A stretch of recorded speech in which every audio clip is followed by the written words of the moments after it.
समुद्री लुटेरों का स्वर्ग गिनी की खाड़ी, यहां चलती है सिर्फ पायरेट्स की हुकूमत। एक दौर था जब सोमालिया के समुद्री लुटेरे खबरों की सुर्खियां बटोरा करते थे। वो अपने इलाकों से गुजरने वाले समुद्री जहाजों को हाईजैक करके लाखों करोड़ों डॉलर्स की फिरौती वसूलते थे।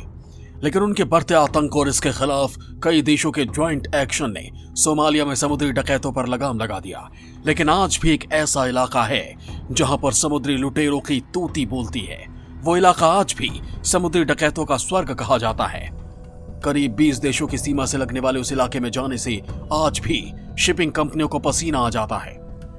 उस इलाके से होकर गुजरने की मजबूरी समुद्री लुटेरों के हौसले को खाद पानी देता है और सरकारों की मिली भगत से वो इलाका समुद्री डकैती के मामले में सोमालिया जैसा ही कुख्यात होता जा रहा है।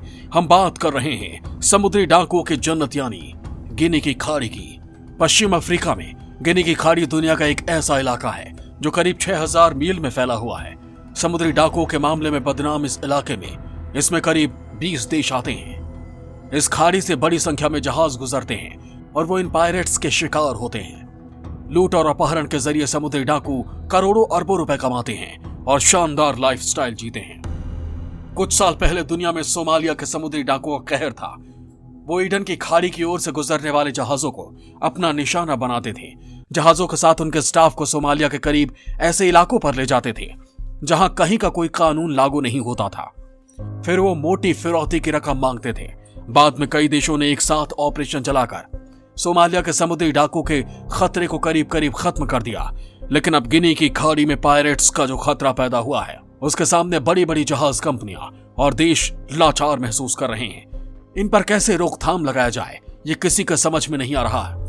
ये भी माना जाता है कि गिनी की खाड़ी में सक्रिय पायरेट्स ग्रुप्स और उनके देशों में नेताओं, पुलिस और सैन्य अधिकारियों की मिलीभगत होती है। कहा जाता है कि लूट की रकम का एक हिस्सा उन तक भी पहुंचता है। दरअसल गिनी की खाड़ी से अफ्रीका के कैमरून, नाइजीरिया, अंगोला, सेनेगल समेत कई अफ्रीकी देशों का समुद्री छोर लगता है। इनमें ज्यादातर देशों में अस्थिर और भ्रष्ट सरकारों का राज है। यहाँ के नेता भी ऐसे ही हैं। लिहाजा अपराधियों की एक समानांतर व्यवस्था पुलिस और सेना की शह में फलती फूलती है। ये समुद्री लुटेरे लूट का एक फिक्स हिस्सा कमीशन के तौर पर इन्हें देते हैं और लूट के इस काम ने यहाँ पर अघोषित इंडस्ट्री का रूप ले लिया है। माना जाता है कि गिनी की खाड़ी में एक दो नहीं बल्कि कई ग्रुप और हजारों पायरेट्स सक्रिय हैं। खाड़ी से लगे इन देशों में समुद्री लूट से संबंधित सख्त कानून नहीं है जो यहाँ के पायरेट्स के लिए मुफीद साबित हो रहा है। वो अगर पकड़े भी जाते हैं तो आराम से कुछ दिनों में छूट जाते हैं। रिपोर्ट से बताती है कि लूट का ये कारोबार करके यहाँ का एक वर्ग काफी फल फूल रहा है। इसलिए इस पूरे इलाके को अब दुनिया में पायरेट्स का स्वर्ग कहा जाने लगा है। समुद्र में लूटपाट के लिए यही दो समुद्री इलाके सबसे ज्यादा बदनाम है, जिसमें पहला इलाका अदन की खाड़ी से पूर्वी अफ्रीका तक फैला है, जबकि दूसरा पश्चिमी अफ्रीका में गिनी की खाड़ी का इलाका है। इन दोनों ही खाड़ियों में जहाजों को अगवा कर लिया जाता है, लोगों को बंधक बनाया जाता है, फिर उनसे फिरौती वसूली जाती है। अफ्रीका का 90% आयात और निर्यात समुद्र के रास्ते ही होता है। लिहाजा समुद्री डकैती के कारण अफ्रीका की अर्थव्यवस्था को काफी नुकसान होता है। 2013 के बाद से सोमालिया समुद्री डकैतों के खिलाफ हुई कार्रवाई के कारण अदन की खाड़ी में समुद्री लुटेरों का आतंक कुछ कम हुआ है। लेकिन पश्चिमी अफ्रीका के समुद्री तट पर गिनी की खाड़ी में इसके ठीक उलट हो रहा है। यहाँ समुद्री डकैती की घटनाएं तेजी से बढ़ रही हैं। आज की तारीख में ये इलाका दुनिया में समुद्री लुटेरों का स्वर्ग बन गया है। आंकड़ों के लिहाज से देखें तो गिनी की खाड़ी में 2015 में 54 समुद्री डकैत, 2016 में 95 और 2017 में समुद्री डकैती की 97 केस दर्ज की गए। 2018 में ये और भी बढ़कर 118 तक पहुंच गई। 2019 में भी इनमें कोई कमी नहीं आई। कोरोना से जूझते साल 2020 में हालांकि समुद्री लूट कुछ कम रही।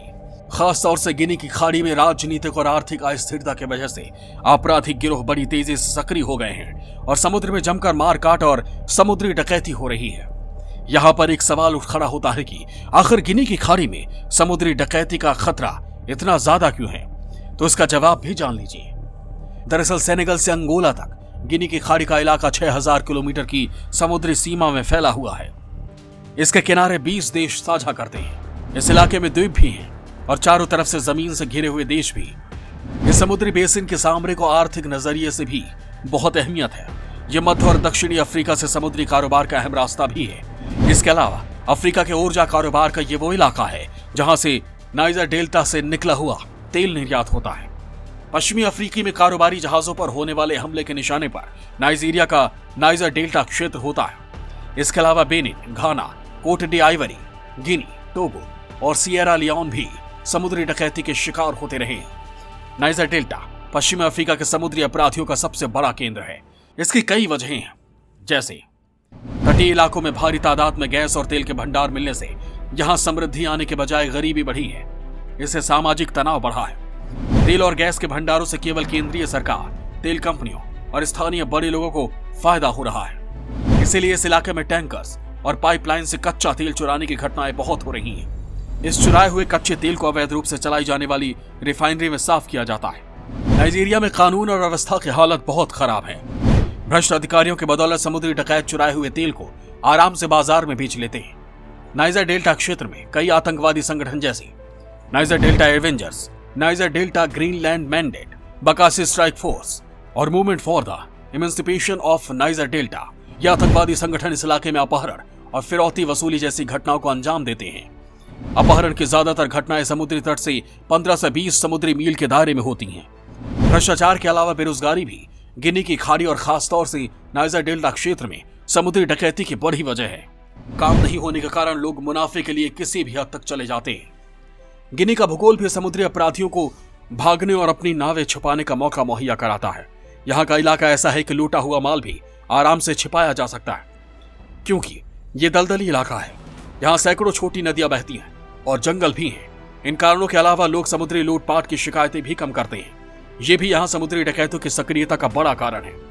यहाँ के डकैत ज्यादा स्मार्ट हैं, इंटरनेट और तकनीक का पूरा फायदा लेते हैं, इसलिए ये सर्विलांस सिस्टम को भी चकमा देने में माहिर हो जाते हैं। समुद्री डकैती और हथियारबंद हमले पश्चिमी अफ्रीका के लिए कोई नई बात नहीं है। हालांकि इससे निपटने के लिए कई कानूनी प्रावधान किए गए हैं। Yaounde code of conduct, gulf of Guinea commission जैसे अंतर्राष्ट्रीय संगठन भी बनाए गए हैं ताकि समुद्री लूटपाट से निपटा जा सके। अफ्रीका के दो सबसे बड़े तेल निर्यातक देश नाइजीरिया और अंगोला इसी इलाके में पड़ते हैं, लेकिन जैसे जैसे यहां से चीन और यूरोप को तेल का निर्यात बढ़ा है, वैसे वैसे यहां समुद्री डकैती की घटनाएं भी बढ़ी हैं। गिनी की खाड़ी वाले देशों की अपनी नौसेनाएं तो हैं, लेकिन वो बहुत कमजोर हैं। यही परिस्थितियां इस इलाके को समुद्री डकैतों का स्वर्ग बनाती हैं।